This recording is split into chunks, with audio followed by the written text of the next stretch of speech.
Allah subhanahu wa ta'ala says, مِنَ الْمُؤْمِنِينَ رِجَالٌ صَدَقُوا مَا عَاهَدُوا اللَّهَ عَلَيْهِ. Amongst the believers are men who have been truthful to the covenant with Allah subhanahu wa ta'ala.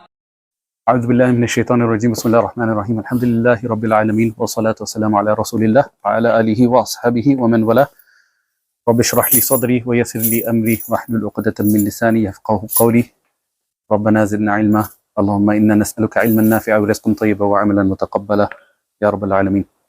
So we're starting again by praising Allah subhanahu wa ta'ala and sending peace and salutations upon Muhammad sallallahu alayhi wa sallam. Can I ask everybody to try to come a little bit forward?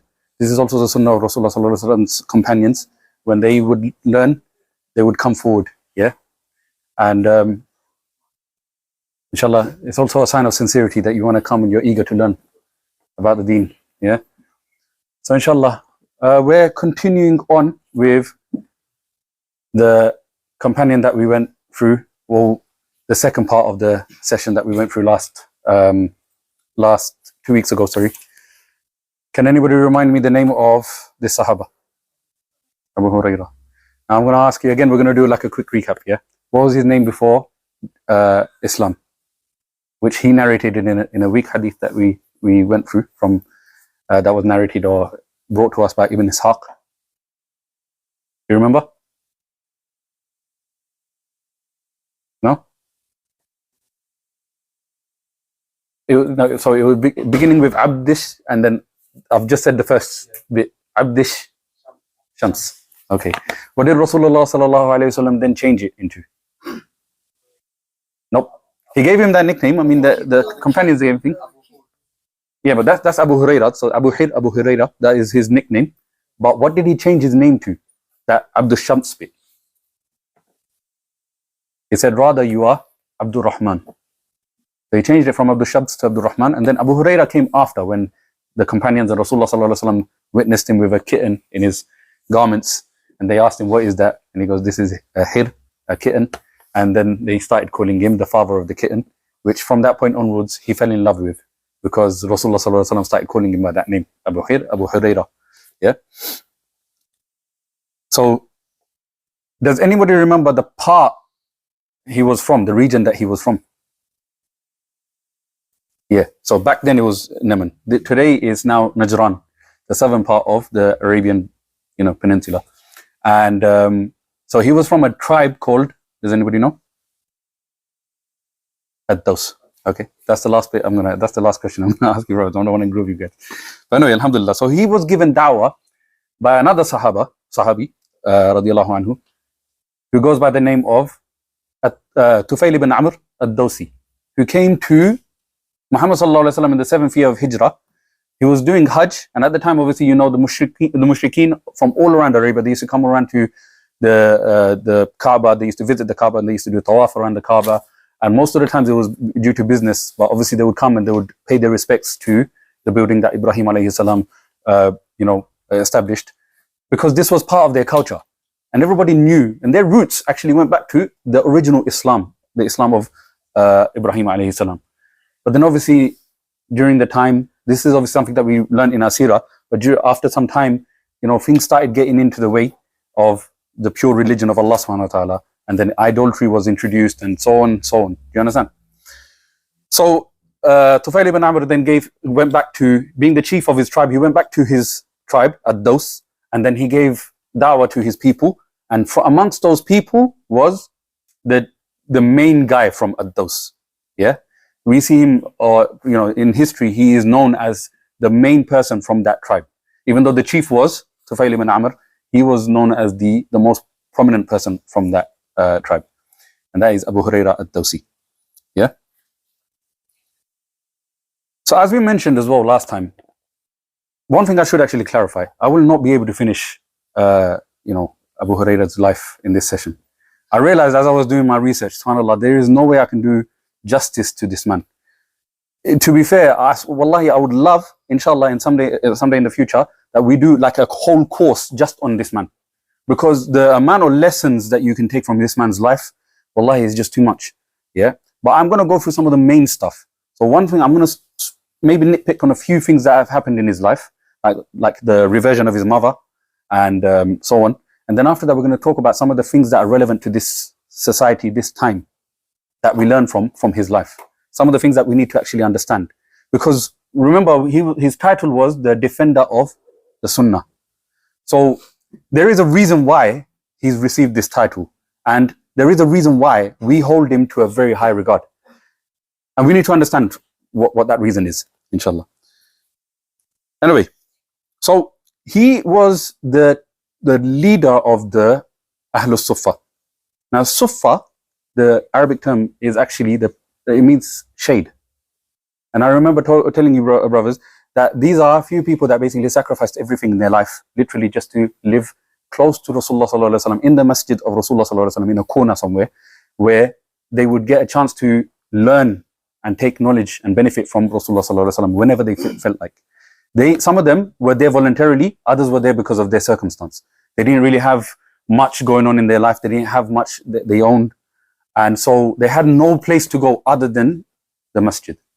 So Rasulullah sallallahu alaihi wasallam, before, when he built his masjid, he didn't have a roof when it was first built. The first time they actually put a roof was in that corner where Ahlul Suffah used to sleep. And this was done by taking a few leaves and just covering that portion of the mosque. And this is the reason why they inherited that title, Ahlul Suffah, the people of the shade. Abu Hurayrah radiallahu anhu, who was the leader, the master, basically. And we went through one story that was very beautiful, where, Abu Hurayrah himself narrated. He began this story by saying, Allahu alladhi la ilaha illahu. That I swear by Allah, the one who there is no other except He. And he went on to say that, there was times when he was so hungry that he would tie rocks around his belly, and he would make excuses to talk to certain Sahaba radiallahu anhu. So one time he found Abu Bakr as-Siddiq walking by, and he asked him a question that he knew the answer to, even better than Abu Bakr as-Siddiq would actually know, because of the sheer amount of time that he would spend with Rasulullah sallallahu alaihi wasallam. And obviously, cutting the long story short, he did this just so that he could get some food from some of his companions, but unfortunately some of them didn't take the hint. So Rasulullah sallallahu alaihi wasallam took him to his house. They found a glass of milk, and then he called over the whole of Ahlul Suffah over to the house. Each and every single one of them drank the milk, and they had their bellies full. And then in the end, even though reluctantly he went around giving all the milk to the people of Suffah first, he later on then sat down with Rasulullah sallallahu alaihi wasallam. Rasulullah sallallahu alaihi wasallam kept telling him to drink. Ishrab, ya Abu Hurayrah. And then he kept drinking to the point where he didn't have no space in his belly anymore. Then after that, Muhammad sallallahu alaihi wasallam drank, and they were full. This was one of the miracles that Abu Hurayrah radiallahu anhu basically experienced in his life. So part of the, how shall I put it, the status of Ahlul Suffah was also at a time when Rasulullah sallallahu alaihi wasallam basically was asked by Fatima radiallahu anha, for a khadim, a servant. Ali radiallahu anhu once basically saw Fatima radiallahu anhu, basically she was working very hard at home. And this time they had just been to a war, and they've received some prisoners of war. And these people, they were being spread around amongst different Sahaba as to help them, and they would basically work as servants in their homes whilst they're obviously captive. And they would be looked after by the Sahaba. See, in Islam, even though we had prisoners of war in our history, wallahi, you will never find another way of life, another nation, another group of people that took care of their prisoners of war like the way that the Muslim nation did during that time. They took care of them like they were their own family members. They fed them the food that they ate themselves. They shaded them under the same roof. They gave them beds. They gave them all the things that they could afford for themselves. They made sure they gave to their prisoners of war, because they knew that they can't do dhulm on these people. At the end of the day, they are watched by Allah subhanahu wa ta'ala constantly. And so they didn't do any dhulm on any other person. Unless Allah subhanahu wa ta'ala, obviously, they were deserving of it, or, Allah subhanahu wa ta'ala granted them permission to do certain things because they were actively going against the deen of Allah and Rasulullah sallallahu alaihi wasallam. And they were convicted of certain crimes. But other than that, we took care of our people.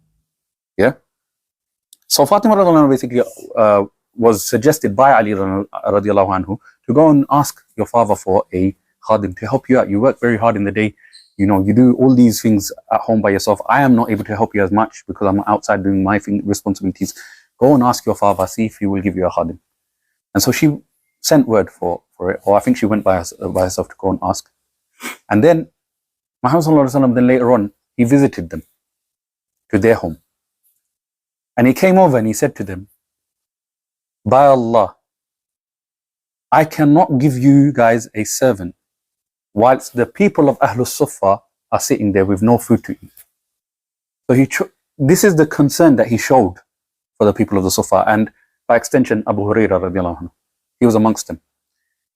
Rasulullah sallallahu alaihi wasallam couldn't give a khadim to his daughter, because then it will be like almost as if he's preferring his daughter's comfort over the people that are there, sacrificing their lives for the sake of the deen and learning the knowledge of the deen.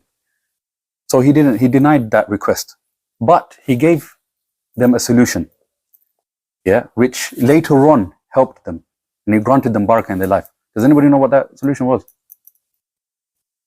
Anybody here? Subhanallah, walhamdulillah, wa la ilaha illallah, basically. So there are different narrations about this, but the one that I mainly follow is the one that you say 10, 10, 10 after every salah, and then before going to sleep you say 33, 33, and then 34. So Subhanallah 33 times, Alhamdulillah 33 times, and then 34 times Allahu Akbar. And there's also one where you say La ilaha illallah as well. So 33, 33, 33, and La ilaha illallah once to make up. Wa alaikum salam wa rahmatullah. So that's the solution that Rasulullah sallallahu alaihi wasallam gave, which is something that we should try and do after every salah and try to do before we go to sleep, inshallah.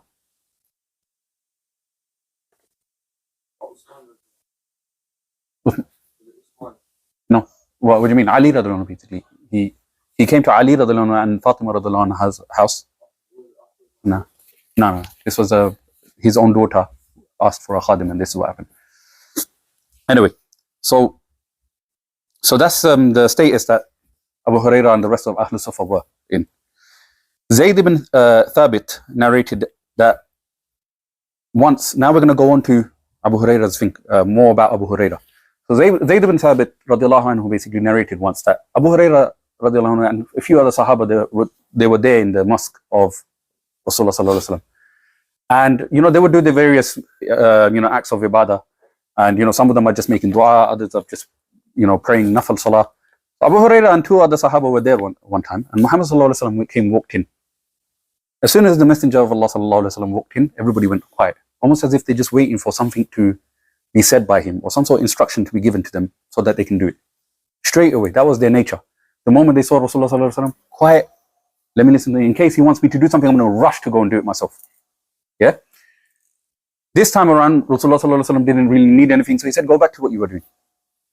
So two Sahaba there that were with Abu Hurayrah, basically they made a dua, and they started making their duas, Allahumma hamni, Allahumma rzuqni, and so on. This time it was Abu Hurayrah's turn, and he made a very nice dua. He goes, Allahumma inni as'aluka ma sa'alaka sahiba, wa inni as'aluka ilmun la yunsa. He asked, "Oh Allah, I ask you of what my two companions have asked you. Give me what they have asked you for. But also I ask you for a knowledge that will never ever be forgotten." Wallahi, look at the way Allah subhanahu wa ta'ala has granted his dua. He is literally, wherever you go, he's the most mentioned when it comes to hadith, the field of hadith. He's the one who narrated the most amount of hadith. And the opinions of how many he's narrated it differs. So the one that I know of is as much as 5,800 ahadith. Some say 3,000. But between him and the next most person, so it could be Ibn Umar or Aisha, there's like difference of opinion with that as well. There's thousands in between. SubhanAllah. The difference between the top guy and the second guy, Abu Hurayrah, and the second person, there's thousands in between. That's how much he memorized the sayings of Rasulullah sallallahu alaihi wasallam. And look at the way his name is most mentioned when it comes to this field now. Because most of the stuff in every field of the deen, in every area of the deen, he's narrated one hadith or another there. His name is continuously mentioned in every area. And so when the companions heard him ask of that dua, they decided, you know what, let's ask as well the same thing. So, وَإِنِّي أَسْأَلُكَ what do you call it? عِلْمٌ لَا يُنْسَى. But Muhammad sallallahu alaihi wasallam said, this dosi has beat you to it. He's like, and then, by the way, Rasulullah sallallahu alaihi wasallam said, Ameen. When he made that dua, Rasulullah sallallahu alaihi wasallam said, Ameen to that. And that's how it was accepted.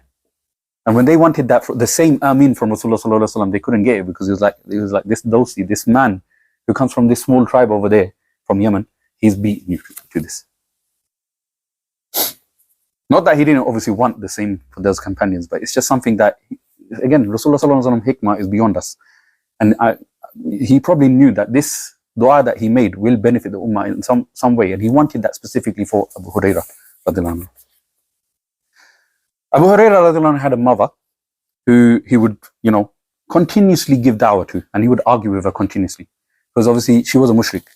And Rasulullah sallallahu alaihi wasallam basically, he knew of this, because he would come often and complain to Rasulullah sallallahu alaihi wasallam about his situation with his mother. So this one time in this argument, may Allah bless him, he was speaking to his mother about the deen, and his mother said something really, really bad about Rasulullah sallallahu alaihi wasallam. Something that I can't really say, I don't have the full details of exactly what she said, but it was something that made him cry to the point. He was so offended that his mother said this, and the fact that he couldn't do anything because this is his own mother. They didn't, remember, like Musab ibn Umair, they still respected their parents, even though they were mushrikun, their akhlaq and their adab towards their parents was still the best. So he wouldn't be able to say anything to her, even though he really, really wanted to. But at the same time, he was so hurt by the statement that she made. So he went straight to Rasulullah sallallahu alaihi wasallam and he said, oh, Rasulullah sallallahu alaihi wasallam, my mother said this, and I became really upset, and I started crying over the fact that she said something like this about, Allah, please, Rasulullah, please make dua for my mother to become a Muslim. So then Rasulullah sallallahu alaihi wasallam, he made dua, and he asked for hidayah for his mother, for Abu Hurayrah's mother. After having that conversation with Rasulullah sallallahu alaihi wasallam, he decided he's going to make his way home now. He's had his fill of Rasulullah sallallahu alaihi wasallam. He's been comforted by him. So he's gone home now. The moment he went home, he could hear water being spilled, almost as if somebody is having a shower. So the mother of Abu Hurayrah radhiyallahu anhu, she recognized the footsteps of Abu Hurayrah and told him, wait outside. Wait outside, I'm not done yet. So, he's waited outside patiently. And then she came out and she declared her faith to Abu Hurayrah. Ashhadu an la ilaha illallah wa ashhadu anna Muhammadan Rasulullah. And she became a Muslim, just like that. And this was obviously the dua of Rasulullah sallallahu alaihi wasallam for his mother. He became so excited that the moment he heard that, and he spent some time with his mother, he went straight back, even though he had just come from him, went straight back to Rasulullah sallallahu alaihi wasallam just to express the happiness and the news of his mother embracing Islam. And that's what he did. He went up to Rasulullah sallallahu alaihi wasallam and told her. Abu Hurayrah was also seen as the inheritance of Rasulullah sallallahu alaihi wasallam to his ummah. The Rasul and the Anbiya of Allah, they don't leave behind inheritance for their children. This is a rule that's just on them. The inheritance of the Anbiya and the Rasul of Allah are the knowledge that they leave behind for their ummah. Abu Hurayrah is considered part of the inheritance of Muhammad sallallahu alaihi wasallam, himself as the person, because of the sheer knowledge that he memorized. And as I mentioned last week, by the way, brothers, not one thing was written down. Not one thing was written down by Abu Hurayrah radhiyallahu anhu. He always memorized everything. And so this one time, there was a criticism in the modern era about how he was able to memorize let's say 5,800 hadith. How was he able to actually memorize that? I can't remember the name of this sheikh, subhanAllah. Oh man, Allah forgive me. But this sheikh, he did a PhD on defending Abu Hurayrah, because just before he brought his PhD out, Abu Hurayrah radhiyallahu anhu basically was criticized by not a scholar, but a prominent figure in Egypt. And so he came out with a book entirely to criticize Abu Hurayrah. Now we're going to go through why he was being criticized and what people said about Abu Hurayrah in just a little bit. But this sheikh, he basically brought out a thesis, a PhD paper on defending him. And he did his studies and his calculations, and he realized, and he came to the conclusion that Abu Hurayrah basically memorized, in all the days that he spent with Rasulullah sallallahu alaihi wasallam, he memorized basically 2 sayings per day. And so he basically said in his paper, what is so unbelievable about that? He spent so much time with Rasulullah sallallahu alaihi wasallam, but out of that entire time that he spent with him in one day, he would memorize only 2 sayings. Only 2 sayings per meeting.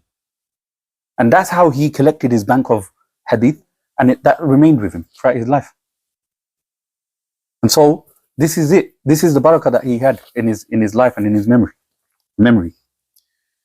Rasulullah sallallahu alaihi wasallam later on a year after he met Abu Hurayrah radhiyallahu anhu, he sent Abu Hurayrah to Bahrain actually, it wasn't at the time, I don't think he went over there to become the governor, but eventually he does become the governor of Bahrain when Abu Bakr as-Siddiq and Umar at the time as Khalifa comes basically.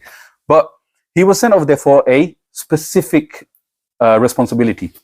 Now, one of the things that the shuyukh have mentioned about this is that within 1 year of knowing Rasulullah sallallahu alaihi wasallam, Rasulullah sallallahu alaihi wasallam had that much trust in Abu Hurayrah to send him to an entirely different country and carry out a responsibility that he gave him. This was not found amongst many of the other Sahaba radiallahu anhu. And this is something that, again, it goes to show his relationship with Rasulullah sallallahu alaihi wasallam was that close. And within that 1 year, how much rapport he built with Rasulullah sallallahu alaihi wasallam, to the point where he was able to be that close to Rasulullah and inherit that confidence from him. Yeah. So he went to Rasulullah sallallahu alaihi wasallam, and he gave him that responsibility. And he himself, narrated, he said, Sahibtu Rasulullah sallallahu alaihi wasallam thalatha thinin. He said that this is how long I spent with Rasulullah sallallahu alaihi wasallam only. But within that short amount of time. By the way, he was actually being quite modest about the time. It was just over 3 years, just under 4 years, I would say. But within that short amount of time, he became one of the most trusted people to Rasulullah sallallahu alaihi wasallam.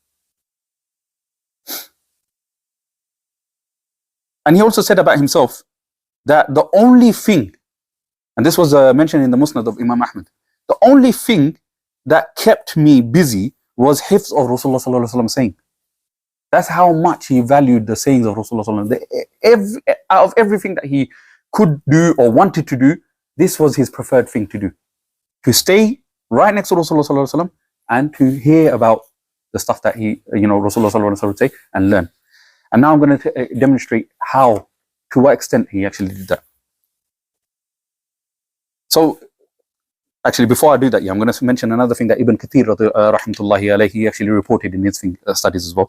He said, Abu Hurayrah basically himself said, أريد أن تعلمني من ما علمك الله.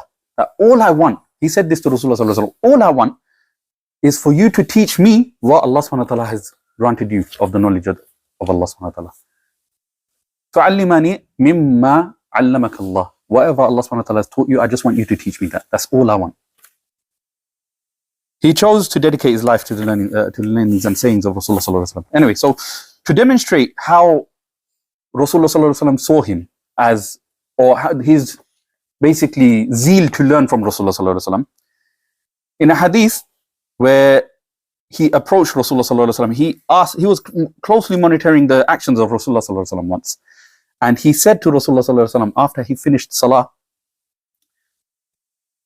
Fidaka abi wa ummi ya Rasulullah. O Rasulullah sallallahu alaihi wasallam, may my mother and my father be sacrificed for you. What is it that you say in between the takbir that you do when you start your salah and Fatiha? In between that time, I've noticed that you went a bit quiet. I've noticed that you were actually saying something. What is it that you actually say during that time? Rasulullah sallallahu alaihi wasallam goes, and he told him the thing in between. But that's how closely he was monitoring the actions of Rasulullah. Nobody asked him before that. No other Sahaba. And that is, Subhanakallah wa bihamdika nashhadu an la ilaha illa anta nastaghfiruka wa natubu ilayk. Sorry, no. Subhanakallah wa bihamdika wa tabarak asmuka ta'ala jadduk wa la ilaha ghayruk. And then, إني وجهت وجهي للذي فطر السماوات والأرض حنيفا وما أنا من المشركين. إني وجهت إن الصلاة ونسكي ومحياي ومماتي لله رب العالمين لا شريك له وبذلك أمرت وأنا أول المسلمين, until the end of the dua. There's actually a very, very long, beautiful dua that you can say between the takbir and the thing, Surah Fatiha, and you can find that in Hisnul Muslim. Yeah? So look it up, inshallah. You can find it in Hisnul Muslim. But a lot of it is from the Quranic ayat, and essentially what he used to say is that my salah, my sacrifices, my life and my death is for Allah. So he would reaffirm that before he would start his salah. You'll find it in Hisnul Muslim. All right, brothers?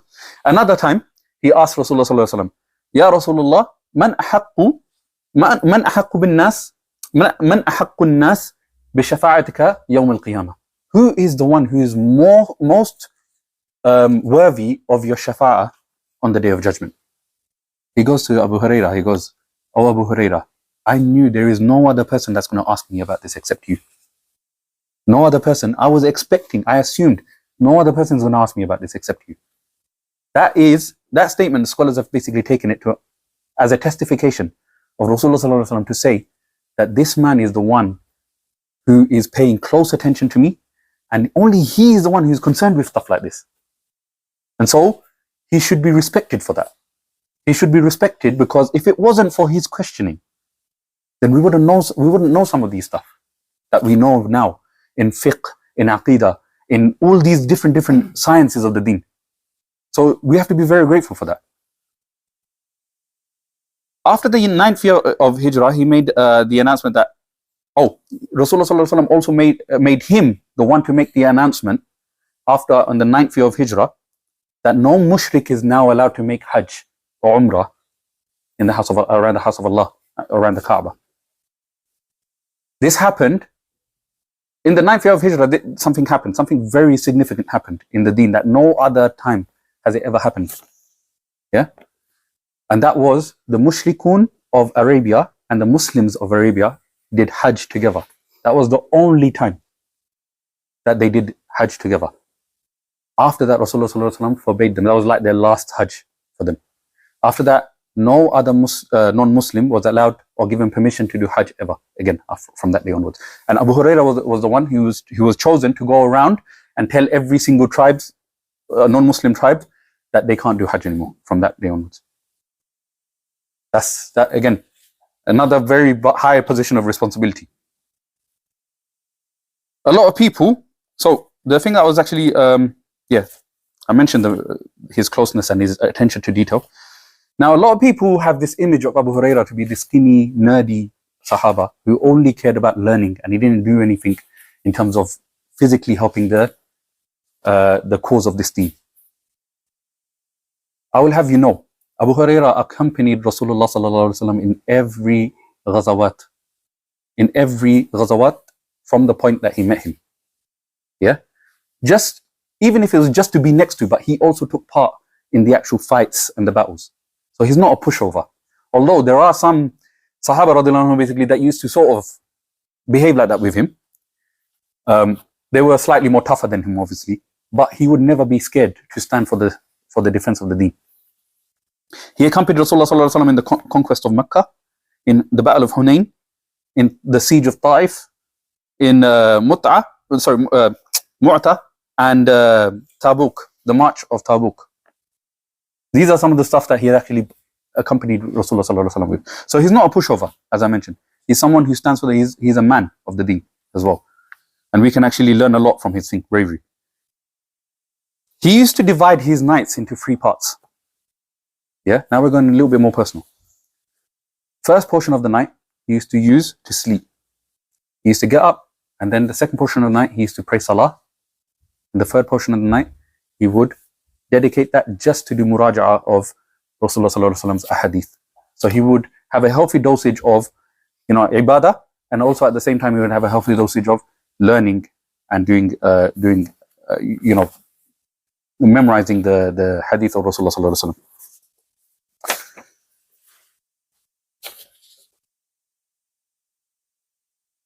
Now we're going to go on to the main bit. I'm going to focus on this bit, and then after that, we're going to let go of Abu Hurayrah radhiyallahu anhu. And then maybe in the future, at some point, if I could try to, set up a course with regards to him, I'll try to do that, inshallah. People in the lifetime of Abu Hurayrah radhiyallahu anhu basically became heavily critical of the amount of hadith that he's actually memorizing and narrating, to the point where some of the most prominent Sahaba radiallahu anhum, they actually started saying, like, you're memorizing a bit, you're narrating a bit too much. And it's not that they were accusing him of lying, but they were just worried that, the amount of hadith that you're coming out with, are you sure you're actually accurate with all these? Because it's unnatural for anybody to be able to memorize that many hadith. But they basically said, this is what they said, and he defended himself in every single one of those situations. I'm just going to mention a few more of these, situations, and that's it. We'll end it from that point onwards. So Marwan ibn Hakam tested Abu Hurayrah radiallahu anhu. This was the time of Uthman radiallahu anhu's Khilafah. He basically, this is a story similar to Imam Bukhari's story. What happened was, he called for Abu Hurayrah radiallahu anhu to come to him once. And he pretended as if he didn't know about certain situations, certain hadith of Rasulullah sallallahu alaihi wasallam and certain rules of the deen. So he asked him, okay, what did Rasulullah sallallahu alaihi wasallam say about this matter? Okay, what did he say about this matter? And whilst he's doing that, he had one of his workers, his men, behind a curtain, listening into everything. Okay, so he noted down every single thing that he said, that Rasulullah sallallahu alaihi wasallam said, Qala Rasulullah sallallahu alaihi wasallam about this, Qala Rasulullah sallallahu alaihi wasallam about that. Yeah, and then what happened was, the meeting ended and he went back. After a few years, he decided, he's going to call him back. So he called back Abu Hurairah and he asked him, and he said, you know what, oh Abu Hurairah, we had this conversation already, but I completely forgot what you mentioned. I didn't even write it down somewhere. Can you please tell me, what did you mention about this? And he asked him the exact same questions again. And he told his scribe, do the same thing, record everything that he does, that he says different from the last time he came and said it. And he had his two things together. After the meeting, he went back, Abu Hurairah went back, and he entertained him, even though he didn't know actually what was going on. He just basically taught him again, and then he went back. He got the scribe out. Scribe goes, I didn't have to write a single word different. Not a single word was different from what he said last time, from years ago. And he passed that test. So Marwan ibn Hakam, he was satisfied with his ability to memorize. Hassan ibn Thabit was one day reciting poetry in the mosque of Rasulullah sallallahu alaihi wasallam, and Umar basically came and saw that, and he goes, what are you doing, you evil man? Why are you reciting poetry in the house of Allah subhanahu wa ta'ala, in Rasulullah sallallahu alaihi wasallam's masjid? Umar got angry. So then Hassan got angry at his reaction, and he goes, listen, I was reciting poetry in this mosque when someone even better than you was sitting here and listening. And who did he mean by that? It was Rasulullah sallallahu alaihi wasallam. And then there was a whole gathering of Sahaba radiallahu anhu. He went to Abu Hurairah specifically, and he said, oh Abu Hurairah, I beg you by Allah subhanahu wa ta'ala, tell him, were you not there when Rasulullah sallallahu alaihi wasallam told me to recite poetry, and Jibreel will help me recite? This is Hassan ibn Thabit, by the way. He has his own story. Wallahi, it's amazing. Jibreel came down and helped him with his poetry against the mushrikun. Anyway, so that was the case, and Abu Hurairah, he confirmed, Ajal, this is true. He told you to recite once Jibreel alayhi salam was there. So this was confirmation that out of all the Sahaba, every single one of them relied on the memory of Abu Hurairah.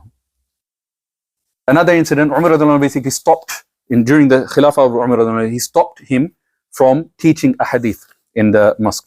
And this was not because he was worried about Abu Hurairah doing this, but it was because he was worried about people forgetting the Quran. So then he went to him and he told him to stop.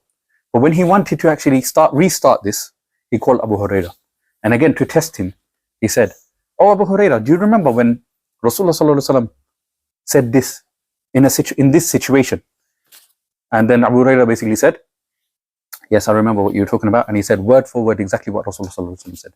And the reason why he chose this hadith is because Umar basically knew this hadith very strongly in his mind as well. And because he was satisfied with his level of memorization, he said, fine, go back and start teaching the hadith of Rasulullah sallallahu alaihi wasallam. So every time somebody doubted him, he just kept proving himself. Aisha basically became a bit doubtful. And she was like, look, also, the sheer amount of hadith that you're narrating, are you sure you're okay? And your memory is not fuzzy about these stuff. So he said, look, the way he addresses Aisha, he goes, oh my mother, neither the mirror or the kohl or the du'um would keep me busy when it came to learning from Rasulullah sallallahu alaihi wasallam. In other words, in such a nice way, he's basically saying, "Oh my mother, you're the wife of Rasulullah sallallahu alaihi wasallam. So you had other household responsibilities, other wifely responsibilities that you had to be busy with, and you also kept yourself beautiful for him, and you also made sure that you were occupied with your own things. But with me, I gave every single thing up just to be with Rasulullah sallallahu alaihi wasallam. So none of that was on my mind, and it didn't take up any of my time, or it didn't distract me when it came to learning from Rasulullah sallallahu alaihi wasallam." And she said, "La'allahu, that is true. It might be the case. That's actually, whatever you're saying, it makes sense, and it might actually be the case where that is the truth." And we will end it with this last thing I'm going to say. Yeah. Actually, I'm going to end it with this, but I'm going to mention a couple of lessons that we need to take from these stuff. Yeah. So after all this, there was a time when Abu Hurayrah radiallahu anhu's majlis, his halaqah, became the biggest halaqah of Medina. And people started talking about Abu Hurayrah, and they started saying, like, he's memorizing and he's narrating more than some of the Sahaba radiallahu anhu who were with him in Mecca. He met him in Medina, but this guy is narrating more than the people that met him in Mecca. So then he decided to gather everybody, and he addressed them. He said, "I've heard that you people say Abu Hurayrah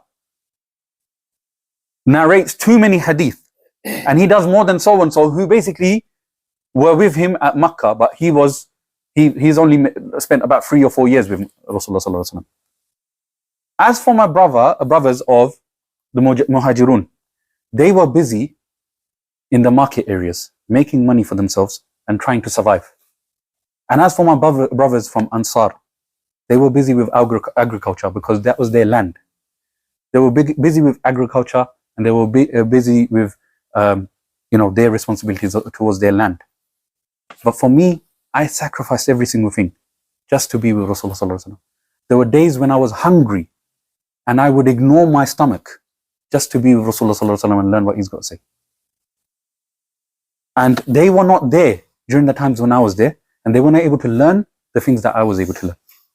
And for that reason, I'm able to narrate more than them, to the point where Ibn Umar, Aisha radiallahu anha, Ibn Mas'ud, all these other prominent figures that narrated the hadith of Rasulullah sallallahu alaihi wasallam, they couldn't help but to agree that you spent so much. Ibn Umar, he said, "Anta alzamuna ila Rasulullah sallallahu alaihi wasallam." That you were more closer to Rasulullah sallallahu alaihi wasallam than any of us were ever with him.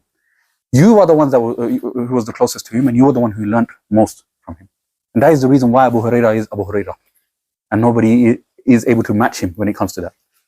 Now, with that, I'm going to mention a few lessons that we need to definitely take from this. Abu Hurayrah radiallahu anhu is the door that leads us to Rasulullah sallallahu alaihi wasallam. Many have tried to kick this door down, but they haven't been able to succeed. In this day and age, the reason why they do that is because the moment they debunk Abu Hurayrah radiallahu anhu, they've debunked, for example, the Sunnah of Rasulullah sallallahu alaihi wasallam. Why? Because the sheer amount of hadith, like I've said over and over again, that he's memorized, it basically grants us access to the knowledge that no other person has. And these are all pertaining around Rasulullah sallallahu alaihi wasallam, his actions, his sayings, his habits, his characteristics. Every single thing that we learn from Rasulullah sallallahu alaihi wasallam, majority of it has been narrated by Abu Hurayrah radiallahu anhu. So by debunking him, they've debunked the Sunnah of Rasulullah sallallahu alaihi wasallam. And they can't obviously attack Rasulullah sallallahu alaihi wasallam directly. Why?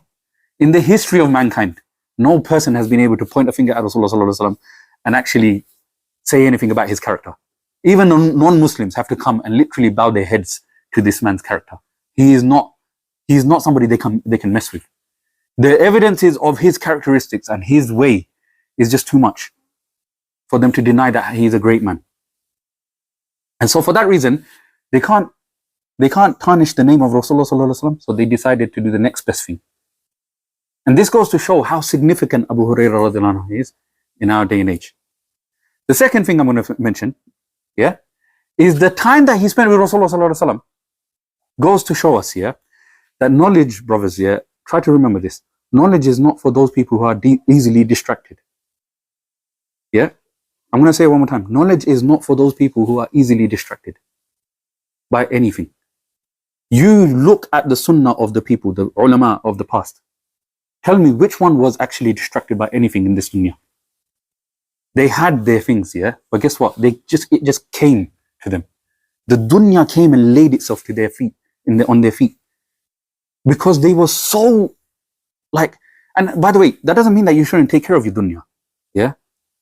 It just means that you don't let it distract you from your main goal, and that is to understand the deen of Rasulullah, Allah and Rasulullah sallallahu alaihi wasallam, and to be the best that you could be, so that you can become closest to Allah on the Day of Judgment. So these are the two lessons we need to definitely learn from Abu Hurayrah. Once again, I apologize, I can't actually go through his entire life. Can you imagine, man? I've already taken like 40 something minutes just by speaking about a few things about him. There's way more. So maybe Allah subhanahu wa ta'ala will grant us tawfiq one day to actually have a course on just Abu Hurayrah himself. But with that, inshallah, I'll end. سبحانك اللهم وبحمدك نشهد أن لا إله إلا أنت نستغفرك ونتوب إليك. السلام عليكم ورحمة الله وبركاته. فمنهم من قضى نحبه ومنهم من ينتظر.